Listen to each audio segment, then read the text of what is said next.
బోయినపల్లి వినోద్ గారు, మాజీ మంత్రి ఎర్రబెల్లి దయాకర్ రావు గారు, ఇతర నాయకులంతా కూడా చర్చిస్తున్నటువంటి పరిస్థితి. కేసీఆర్ గారు వచ్చేటువంటి సందర్భాన్ని మాట్లాడుతున్నటువంటి పరిస్థితి. మనతో పాటు వినోద్ గారు ఉన్నారు. వినోద్ కుమార్తో మాట్లాడిద్దాం. సరే, ఇంతసేపట్లో కేసీఆర్ గారు వచ్చేటువంటి అవకాశం ఉంది. పెద్ది గారితో మీకున్నటువంటి అనుబంధాన్ని కూడా గుర్తు చేస్తే ఏం చెప్తారు?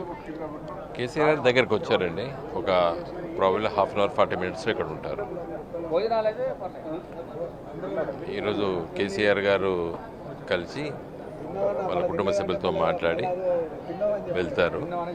తర్వాత రేపటి కార్యక్రమాలు ఉన్నాయి. రేపు ఈ నియోజకవర్గం ఉండే కాకుండా రాష్ట్ర వ్యాప్తంగా కూడా చాలామంది రేపు రాబోతున్నారు. సభ కూడా ఏర్పాటు చేశాం.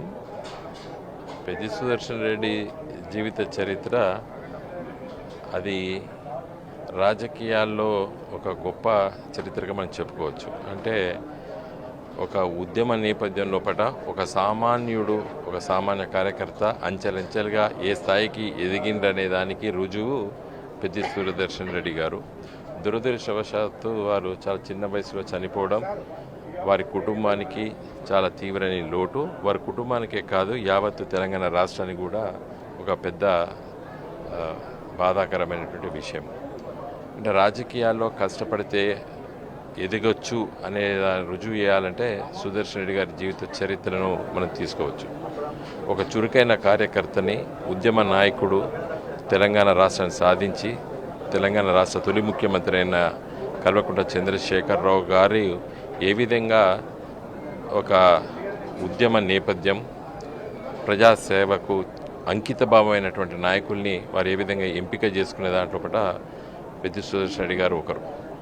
ఒక సామాన్య రైతు కుటుంబంలో జన్మించినటువంటి పెద్ది సుదర్శన్ రెడ్డి గారిని మరి మొదటి దశలో పట్టిన జెడ్పీటీసీగా 2001లో వారు గెలవడము, 2004లో శాసనసభ ఎన్నికల తదనంతరము వారిని జెడ్పీ ఫ్లోర్ లీడర్గా ఎంపిక చేయడం, తదనంతరం ఒక చిన్న వయసులో పెట్టే జిల్లా పార్టీ కన్వీనర్గా, ఉమ్మడి జిల్లా వరంగల్ జిల్లా అధ్యక్షుడిగా వారు నియమించడము, తర్వాత కాంగ్రెస్ పార్టీ తెలంగాణ రాష్ట్రం ఇస్తామని చెప్పి వెనకకు పోయిన తర్వాత 2009లో ఎప్పుడైతే వెనకకు అడుగు వేసిందో ఉద్యమాన్ని నడపడం లోపల ఉమ్మడి వరంగల్ జిల్లా లోపల పెద్ది సుదర్శన్ రెడ్డి గారు ప్రతి నిత్యము ప్రతిరోజు ఎక్కడో ఒక దగ్గర అలజడి, నిరసనలు ఈ వరంగల్ ఉమ్మడి జిల్లా ప్రజల్ని చైతన్యపరిస్తే కేసీఆర్ గారు నర్సంపేటలో కావాలని చెప్పి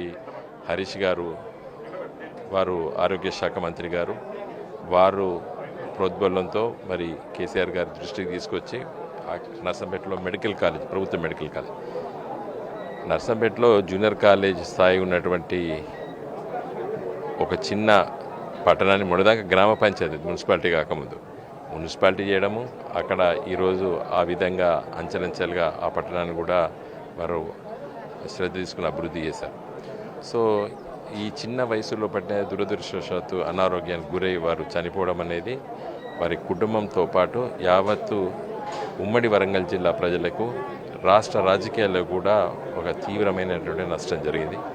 వ్యక్తిగతంగా మరి నాకు 2001 నుండి వారు టీఆర్ఎస్ పార్టీ ద్వారా పరిచయం కావడము, మరి ఆనాడు రాజశేఖర రెడ్డి గారు టీఆర్ఎస్ పార్టీపై గెలిచినటువంటి శాసనసభ్యులందరినీ కూడా లొంగ తీసుకొని పార్టీ మారినప్పుడు నర్సంపేట నుండి గెలిచినటువంటి శాసనసభ్యులు పరకాల, హనమ్మకొండ, అదేవిధంగా పాలకుర్తి లాంటి నియోజకవర్గ శాసనసభ్యుల్ని ఆ రోజు కాంగ్రెస్ వైపు మరి రాజశేఖర రెడ్డి గారి లొంగ తీసుకున్నప్పుడు, గుంజుకపోయినప్పుడు మరి ఈ జిల్లాని ఉధృతంగా ఉద్యమాలు, అప్పుడు నేను హన్మకొండ పార్లమెంట్ సభ్యుడు కాబట్టి మా లాంటి వాళ్ళం కొద్దిమందే మరి మిగిలేము. ఆ రోజు పెద్ది సుదర్శన్ రెడ్డి గారు ఉమ్మడి వరంగల్ జిల్లా అధ్యక్షుడిగా, మరి నేను ఆ రోజు పార్లమెంట్ సభ్యుడిగా, చాలామంది ఉద్యమకారులు ఇప్పటికీ చాలామంది పేరున చాలామంది ఉన్నారు.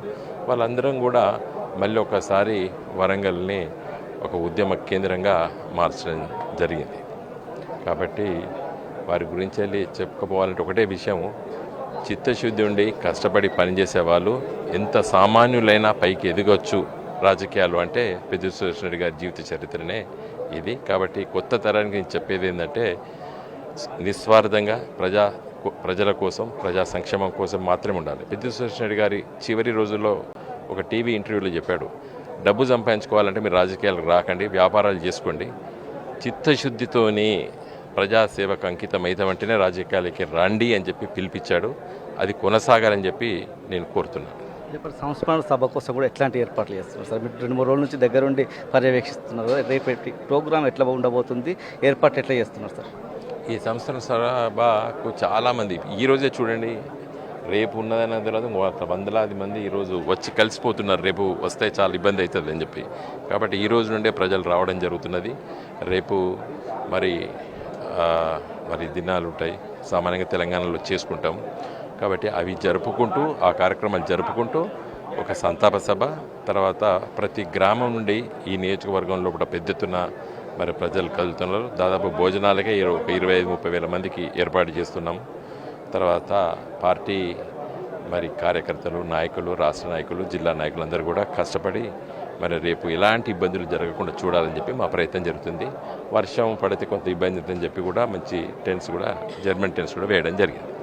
మరొక 40 నిమిషాల్లో కేసీఆర్ గారు నల్లబెల్లికి చేరుకుంటారు అని మాజీ ఎంపీ బోయినపల్లి వినోద్ కుమార్ గారు అయితే చెప్తున్నటువంటి సందర్భం మనకు కనిపిస్తూ ఉంది. మరి కాసేపట్లోనే కేసీఆర్ గారు పెద్ది సుదర్శన్ రెడ్డి నివాసం, నల్లబెల్లిలోని పెద్ది సుదర్శన్ రెడ్డి గారి నివాసానికి చేరుకున్న అనంతరం పెద్ది సుదర్శన్ రెడ్డి గారి చిత్రపటానికి నివాళులు అర్పిస్తారు. ఆ తర్వాత ఆయన కుటుంబ సభ్యులతో కేసీఆర్ గారు మాట్లాడి వాళ్ళకు గుండె ధైర్యం చెప్తారు. కేసీఆర్ గారి కుటుంబ సభ్యులే కాదు, ఈ నియోజకవర్గం అంతా తన కుటుంబ సభ్యులు కానీ నల్లబెల్లి మండలాన్ని ప్రత్యేకించి ప్రతి ఇంటితో ఆయనకు అనుబంధం ఉన్నటువంటి సందర్భంలో నల్లబెల్లి మండలానికి సంబంధించి, నర్సంపేట నియోజకవర్గానికి సంబంధించిన ప్రజలకు కేసీఆర్ గారు గుండె ధైర్యం చెప్తారు. ప్రత్యేకంగా కొంతమందిని నల్లబెల్లికి సంబంధించినటువంటి ఆయనతో అనుబంధం ఉన్నటువంటి, ఆయనతో బంధుత్వం ఉన్నటువంటి వాళ్ళనైతే నేరుగా కూడా కలిసేటువంటి అవకాశం కనిపిస్తూ ఉంది. ఇప్పటికే చాలా పెద్ద ఎత్తున పెద్ది సుదర్శన్ రెడ్డి గారి దశదిన కర్మ సందర్భంగా ఇటు నియోజకవర్గానికి సంబంధించిన ప్రజలైతే చేరుకున్నారు. రేపు సంస్మరణ సభ ఉంటుంది. దానికోసం కూడా పెద్ద సంఖ్యలో నియోజకవర్గ వ్యాప్తంగా, రాష్ట్ర వ్యాప్తంగా పెద్ది సుదర్శన్ రెడ్డితో అనుబంధం ఉన్న వాళ్ళు, అభిమానులుగా ఉన్న వాళ్ళంతా వస్తారు. కాబట్టి అందుకు అనుగుణంగా కూడా పెద్ద ఎత్తున ఏర్పాట్లు చేస్తున్నామన్నటువంటి విషయాన్ని బోయినపల్లి వినోద్ కుమార్ గారు కూడా చెప్తున్నారు. Over to studio. Thank you Ravikanth.